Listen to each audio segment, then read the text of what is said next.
If I want to marry a non-Muslim and he wants to marry me, then how could they convert to Islam? What are the ways?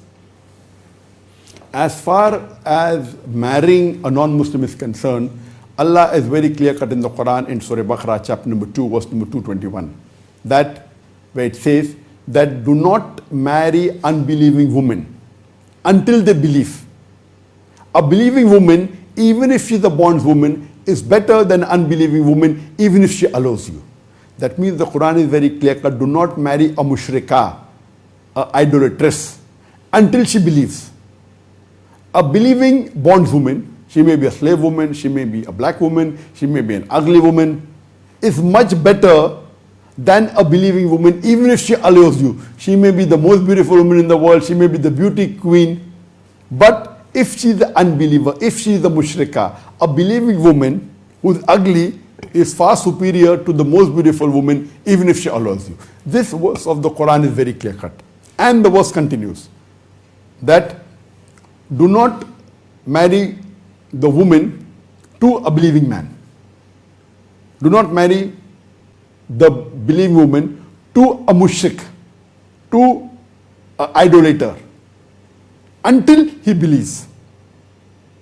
A believing man is much better than a mushrik, than an idolater, even if he allows you. Means as far as marrying your woman folk is concerned, your daughter, etc., a believing man, he may be a poor man, he may be a slave man, is much better than a mushrik man, even if he allows you. He may be the most handsome man, he may be the richest man, he may be a king, but the believing man is much better than an unbelieving king or the richest man. This verse is very clear-cut. So as far as the question is concerned, that if a non-Muslim wants to marry you, and if he wants to accept Islam, what should you do? If he willingly accepts Islam, and the girl or the boy, the mushrik or the mushrikah, or the unbelieving woman or the unbelieving man, if they willingly agree, they have to minimum believe in two criteria. Number one, that they have to believe that there is no God but Allah. And number two, they should believe that Prophet Muhammad is the last and final messenger of Allah subhanahu wa ta'ala. So these are the minimum two criteria for any non-Muslim to accept Islam. Once they accept this, but natural, then the practice of Islam is there. Number one, of course, is the Shahada, which they have to recite, believe in one God, that is Tawheed, and Prophet Muhammad is the messenger. Number two comes the Salah, then comes the Zakat, then comes fasting in the month of Ramadan, then if they have the means, they should perform Hajj, if they have the means and the wealth. These follow later on. But first is Iman, believing there's one God and Prophet Muhammad is the messenger. Prophet Muhammad is the messenger of Allah. If they believe that, but naturally the best is that you go to a local Islamic center in your area and see to it that you tell them that this particular non-Muslim wants to accept Islam. And if you're living in a non-Muslim country, you should see to it that you make the documents proper and legal so that no one lays allegation to you tomorrow that you force someone to accept Islam. Even if it's a Muslim country, make the documents. If your documents are correct, but see to it that you are marrying her for her virtue.